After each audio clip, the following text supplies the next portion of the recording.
Hello everyone, welcome to my YouTube channel. आज हम पढ़ने वाले हैं सिम्पसन्स 3/8 रूल के बारे में। इसके पहले वाले वीडियोस में हमने ट्रेपेजॉइडल रूल के बारे में पढ़ा था और सिम्पसन्स 1/3 रूल के बारे में पढ़ा हुआ है।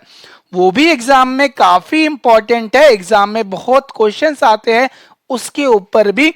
ये वाला जो रूल है ये भी उसी के जैसा है, प्रोसेस सेम जैसा का वैसा है, बस फॉर्मूला अलग होगा। अब इसका फॉर्मूला क्या होगा, पहले हम लोग फॉर्मूला देखते हैं। वीडियो को एंड तक देखना ताकि चीजें आप लोग को एकदम अच्छे तरीके से समझ में आए। सबसे पहले इसका हम देखते हैं फॉर्मूला। फॉर्मूला क्या है इसका, यहां पर आप लोग ध्यान से देखो। सिम्पसन्स 3/8 रूल का फॉर्मूला होता है I is equal to H. Simpson's 1/3 में था अपॉन 3, सिम्पसन्स 3/8 में आएगा 3/8। इतना तो समझ में आया सेठ। 3h/8 हमने लिखा पहले, उसके बाद यहां पर हम बढ़ाएंगे बड़ा सा ब्रैकेट। ब्रैकेट के अंदर आएगा पहले y0 प्लस y लास्ट, वहां पर भी y0 प्लस y लास्ट था, यहां पर भी y0 प्लस y लास्ट है। उसके बाद यहां पर हम बनाएंगे दो ब्रैकेट, पहला ब्रैकेट प्लस ये दूसरा ब्रैकेट। ये कंटिन्यूएशन में है, मैं ऐसे क्यों लिखता हूं ताकि आप लोग को मैं रिलेशन बता सकूं कि फॉर्मूला याद कैसे करते हैं, है ना। तो मैं आप लोग को बहुत ही इजी तरीके से सिखा रहा हूं, ऐसा आप लोग कहीं भी नहीं मिलेगा मार्केट में। ये तरीका सबसे इजी है, इसी तरीके को फॉलो करो और एग्जाम में पूरे मार्क्स लेकर आओ, ठीक है। अब ब्रैकेट के सामने में क्या लिखना है, तो यहां पर आएगा 3 और यहां पर आएगा 2। सिम्पसन्स 1/3 में ऊपर में था 4, नीचे में था 2, यहां पर आएगा 3 और आएगा 2। इतना क्लियर है। अब ब्रैकेट के अंदर में क्या लिखना है, सबसे पहले आएगा y1 ऊपर, y2 ऊपर, y1 y2 ऊपर आएगा, y3 आएगा नीचे, y4 y5 ऊपर आएगा, y6 आएगा नीचे। तो y4 y5 ऊपर लिख दिया मैंने यहां पर और y6 आएगा नीचे में। समझ में आया, दो वैल्यू ऊपर, तीसरी वैल्यू नीचे आएगी। अब यहां पर y6 आ गया तो ऊपर में आएगा y7 y8 और नीचे में आएगा y9 और ये फॉर्मूला चलते रहेगा। तो ये कंटिन्यूएशन में चलेगा, लेकिन हमको लिखना कहां तक है, टेबल में जितनी वैल्यूज है। तो ये फॉर्मूला लिखने का तरीका था। अगर समझ में आया होगा तो लाइक करना भूलो मत और अच्छे से समझ के चलो, है ना। कुछ भी नहीं समझ रहा है तो वीडियो को पॉज कर करके देखो, चीजें आपको अच्छे से समझ में आएगी, ठीक है। तो ये था हमारा फॉर्मूला। इसके ऊपर का हम क्वेश्चन देखते हैं ताकि हमारा टॉपिक अच्छे से कवर हो जाए। तो चलिए इसका क्वेश्चन देखते हैं। तो ये है हमारे पास इसका question, find the value of integration 1 to 2 dx upon x by using Simpson 3/8 rule. Value of h is equal to 0.25। h की वैल्यू गिवन है, बहुत अच्छी बात है। अगर नहीं दी होती थी तो हमने फॉर्मूला लगाया होता है h का, है ना। h का फॉर्मूला पता होगा, नहीं भी पता है तो नेक्स्ट क्वेश्चन देखेंगे, वहां पर h की वैल्यू दी है क्या। इस क्वेश्चन में h की वैल्यू नहीं दी है तो h की वैल्यू मैं निकालना यहां सिखाऊंगा। सबसे पहले हम लोग ये क्वेश्चन देखते हैं। क्वेश्चन देखने के बाद सबसे पहले बनाना पड़ता है इसका टेबल। तो टेबल में क्या आएगा बच्चा लोग, सर जी ऊपर आएगा x, नीचे आएगा y और y क्या होता है, इंटीग्रेशन के बाद का पार्ट। तो इंटीग्रेशन के बाद क्या है, 1/x, है ना। ये dx और इंटीग्रेशन तो दोनों भाई भाई ये साथ में आते हैं, तो वो जो छोड़ के जो बचा हुआ है 1 ऊपर है नीचे x है, तो ये हो गया हमारा y। तो y हो गया 1/x। फॉर एग्जाम्पल हमारा होता है 1 to 2 1/1 plus x square dx, तो हमारा y क्या होता था 1/1 प्लस एक्स स्क्वायर। तो जो इंटीग्रेशन के बाद होता है उसको हम लोग y बोलते हैं। उम्मीद करूंगा आप लोग को चीजें समझ में आ रही होगी, है ना। इतना होने के बाद सबसे पहले x में हम क्या लिखते हैं, जल्दी से बताओ। सबसे पहले हम x में लिखते हैं इसका लोअर लिमिट। लोअर लिमिट इसका 1 है तो ऊपर में आएगा 1। इतना समझ में आया। सबसे पहले लोअर लिमिट लिखना, उसके बाद ये जो हमारा 1 आया है इस 1 में h की वैल्यू को प्लस करना, तो उससे हमारी दूसरी वैल्यू आएगी। तो 1 प्लस 0.25 आंसर आएगा 1.25। अगर नहीं आ रहा है ना तो हमारे पास हथियार है कैल्सी, इसमें प्लस करके देखो, गलती मत करो। अब 1.25 आने के बाद इसमें हम लोग 0.25 प्लस करेंगे तो हमारा आएगा 1.50। अब क्या आएगा बताओ, 0.25 का डिफरेंस दिख रहा है आप लोग को, तो 1.50 में 0.25 प्लस करेंगे तो हमारा आंसर आएगा 1.75 और इसमें 0.25 प्लस करेंगे तो हमारा आंसर आएगा 2.0 दैट इज 2। अब क्या 2 के बाद 2.25 लिखना पड़ेगा क्या? सर जी नहीं लिखना पड़ेगा, क्यों? क्योंकि इसका अपर लिमिट 2 है, तो जितना अपर लिमिट है वहीं तक टेबल में वैल्यूज आएगी, है ना। तो इतना आप लोग को समझ में आ गया होगा, ठीक है। अब y कैसे निकालना है? y निकालने का फॉर्मूला है हमारे पास 1/x, ठीक है। तो 1/x सबसे पहले हम लोग क्या करेंगे, x की जगह 1 डालेंगे, तो ये हो जाएगा आप लोग का 1/1। 1/1 तो 1 ही होता है। दूसरी बार हम x की वैल्यू डालेंगे 1.25, तो 1/1.25 कितना होता है? कैलकुलेटर है ना हमारे पास, तो ये CALC के नीचे में फ्रैक्शन है, फ्रैक्शन के अंदर में ऊपर 1 नीचे में आएगा 1.25, तो ये हमारा आंसर आता है 4/5 दैट इज 0.8, ठीक है। अब हम लोग क्या करेंगे, x की जगह पर, इस x की जगह पर डालेंगे 1.50, तो 1/1.50 की वैल्यू आती है हमारे पास कुछ कैलसी में 0.666। डेसिमल के बाद 3 नंबर लिखना है, ठीक है। क्वेश्चन में अगर दिया रहेगा अप टू 4 डेसिमल प्लेसेस तो 4 लिखना, नहीं दिया है तो 3 लिखना। अब सर बोलोगे आप लोग 0.80 आ रहा है, अब नहीं आ रहा है तो क्या जबरदस्ती लिखेंगे? जितना आ रहा है उतना ही लिखो। अगर डेसिमल के बाद बहुत सारे नंबर्स आ रहे हैं तो सिर्फ 3 वैल्यूज लिखो।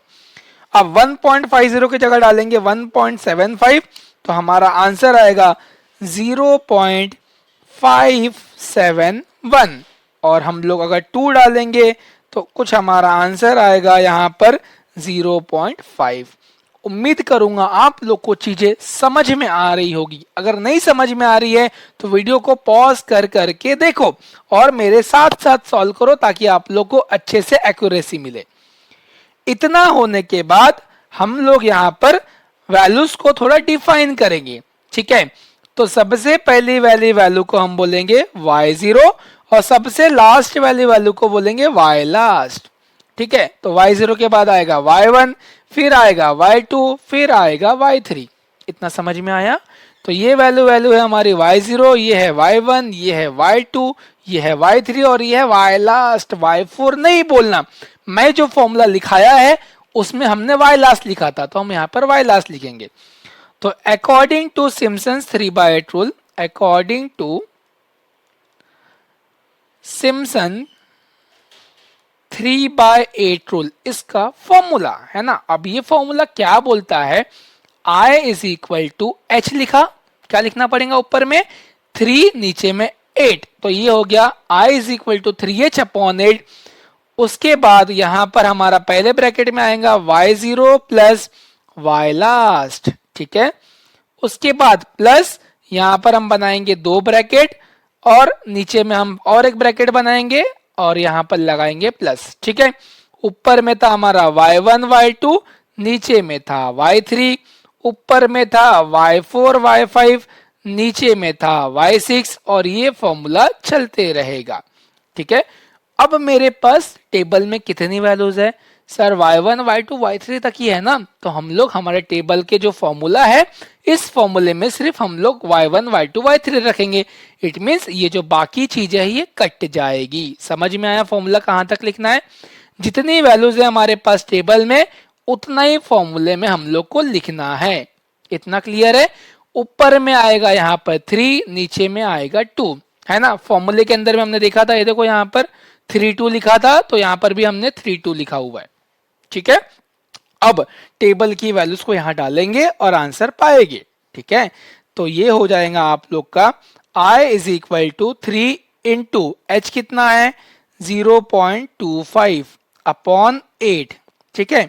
बड़ा ब्रैकेट, फिर है y0 1, y लास्ट है हमारे पास 0.5, तो 1 plus 0.5 plus 3 into y1 plus y2 है, y1 की वैल्यू है 0.8, y2 की वैल्यू है 0.666, ठीक है।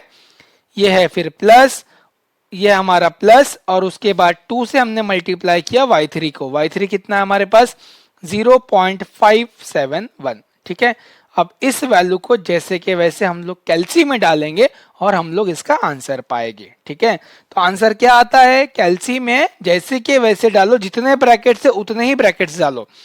तो सबसे पहले फ्रैक्शन है 3 इंटू 0.25 अपॉन में है 8, उसके बाद ब्रैकेट और एक ब्रैकेट है। अब स्क्वायर ब्रैकेट कैल्सी में नहीं आता है तो यही वाले ब्रैकेट को 2 बार लिखो। तो पहला ब्रैकेट आया बाहर वाले का, फिर दूसरा ब्रैकेट उसके अंदर में है 1 प्लस 0.5 ब्रैकेट क्लोज किया, प्लस 3 इंटू एक ब्रैकेट लगाया 0.8 plus 0.666 bracket close, plus 2 into bracket में आएगा 0.571।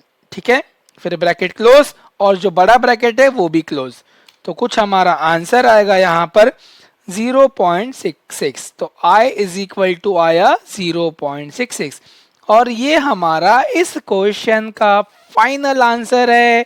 आशा करूंगा आप लोग को समझ में आया होगा, काफी इजी है, बस फॉर्मूला लगाना है और आंसर पाना है ना। तो ये क्वेश्चन क्लियर हो गया। अब चलते अगले क्वेश्चन की तरफ। अब इस क्वेश्चन में हमारे पास बोला है evaluate integration 0 to 6 dx upon 1 plus x square using Simpson's 3/8 rule और 6 इक्वल पार्ट्स बोला है। ठीक है, अब 6 पार्ट्स बोला मतलब यहां पर n की वैल्यू दी है हमारे पास 6। ठीक है, n हमारे पास 6 आ गया है। अब n जब हमारे पास 6 है और हमारे पास ये लोअर लिमिट है 0, ये हमारा अपर लिमिट। ठीक है, h गिवन नहीं है, सबसे पहले हम लोग h निकालेंगे। तो h निकालने का फॉर्मूला क्या होता है, मैंने प्रीवियस वीडियोस में बताया हुआ है आप लोग को। h निकालने का फॉर्मूला है upper limit minus lower limit upon n। ठीक है, so this is the formula for calculating the value of h। So h is equal to upper limit है हमारे पास 6, लोअर लिमिट है 0 अपॉन n की value कितनी दी है 6, तो ये हो गया 6। तो h is equal to 6 minus 0 6 upon 6 होता है 1। नहीं आता है भाई, कैल्सी है हमारे पास, कैल्सी में डालो और आंसर लाओ, है ना, दिक्कत की बात नहीं है। हमारे पास दिया है ना यूज करने के लिए, यूज करो इसका। h की वैल्यू आ गई 1। अब इतना होने के बाद सबसे पहले हम लोग बनाएंगे इसका टेबल। ठीक है, अब इसका टेबल बनाएंगे। अगर h डायरेक्ट ही गिवन होता तो हमने डायरेक्टली यहाँ पर टेबल बना दिया होता, लेकिन यहाँ पर h डायरेक्ट ये दिया नहीं था तो हमको थोड़ा सा मेहनत करना पड़ा। अब मेहनत करने के बाद बनाएंगे टेबल। ठीक है, तो ऊपर में आता है x, नीचे में आता है y। अब आप लोग बताओ y क्या आएगा, जल्दी से बताओ। y आएगा इंटीग्रेशन के बाद का पार्ट, दैट इज यहाँ पर कुछ नहीं है तो 1 है, तो 1 अपॉन 1 प्लस एक्स स्क्वायर, ये हो गया हमारा y। ठीक है, ये क्वेश्चन मैं आप लोग को होमवर्क दूंगा, बस थोड़ा सा बता के छोड़ूंगा। x में पहली वैल्यू क्या आएंगे जल्दी बताओ। x में पहली वैल्यू आएंगी इसकी लोअर लिमिट जो कि है 0। ठीक है, अब 0 में h को प्लस कर लो तो 0 प्लस 1 कितना आएगा 1, फिर 1 में 1 को प्लस करो 2 आएगा, फिर 2 के बाद 3 आएगा, 3 के बाद 4 आएगा, 4 के बाद 5 आएगा और 5 के बाद क्या आएगा इसका 6। 7 आएगा क्या, नहीं आएगा, क्यों, क्योंकि इसका जो अपर लिमिट है वो क्या है यहाँ पर 6 है, तो वैल्यू 6 तक ही आएंगी। अब आप लोग बाकी निकाल लोगे। x की वैल्यू पहले यहाँ पर 0 डालो, आंसर आएगा यहाँ लिखो, फिर x की वैल्यू यहाँ 1 डालो, जो आएगा यहाँ लिखो, है ना, फिर y0 y लास्ट डिफाइन करो, बाकी वैल्यूज को लिखो, y0 y1 y2 y3 y4, जितनी वैल्यूज आ रही है टेबल में उतने हमारे पास फॉर्मूले के अंदर में उतनी वैल्यूज लिखना है। ठीक है, वो भी थोड़ा सा बता देता हूं मैं। तो यहाँ पर आप लोग का कुछ आएगा, ये हो गया y0 और यहाँ पर होगा y लास्ट। ठीक है, ये हो जाएगा y1, ये हो जाएगा y2, ये हो जाएगा y3, ये हो जाएगा y4, ये हो जाएगा y5। समझ में आया ना। अब इसका फॉर्मूला क्या आएगा, I is equal to 3h upon 8, सबसे पहले ब्रैकेट में आएगा y0 प्लस y लास्ट। ठीक है, फिर प्लस यहाँ पर 3 इंटू लिखेंगे, यहाँ पर प्लस 2 इंटू लिखेंगे, जो मैंने फॉर्मूला बताया है वही लिखा। यहाँ पर आएगा y1 y2 y3 आएगा नीचे। ठीक है, y3 भी है, y4 y5 भी है, तो y3 आया नीचे में, y4 आएगा ऊपर, y5 आएगा नीचे, y6 नीचे, सॉरी y4 y5 ऊपर आएगा, y6 आएगा नीचे, लेकिन y6 तो है ही नहीं, इट मीन्स मेरा फॉर्मूला यहीं तक रहेगा। ये हमने फॉर्मूला लिख लिया है। अब आप लोग वैल्यूज को निकालो, उस फॉर्मूले में डालो और जो आंसर आएगा कैलसी में डाल के निकाल लो। इजी है, कर लोगे आप लोग। ठीक है, आंसर आने के बाद चैट बॉक्स में आप लोग अपने आंसर्स को लिख लो ताकि चेक करेंगे किसका आंसर सही है, किसका आंसर गलत है। ठीक है, आशा करूंगा आप लोग को आज का ये वीडियो समझ में आया होगा। सिम्पसन्स 3/8 रूल के बारे में क्लियर हुआ होगा। ये टॉपिक काफी इजी है, इसको स्किप नहीं करना है। मैं पूरा न्यूमेरिकल मेथड मैं अपने इस चैनल पर डालने वाला हूं, तो आप लोग सारे वीडियोस को देखो और चीजों को क्लियर करो। ठीक है, ध्यान रखो, अच्छे से पढ़ाई करो। मिलते हैं नेक्स्ट वीडियो में। Bye bye, take care guys.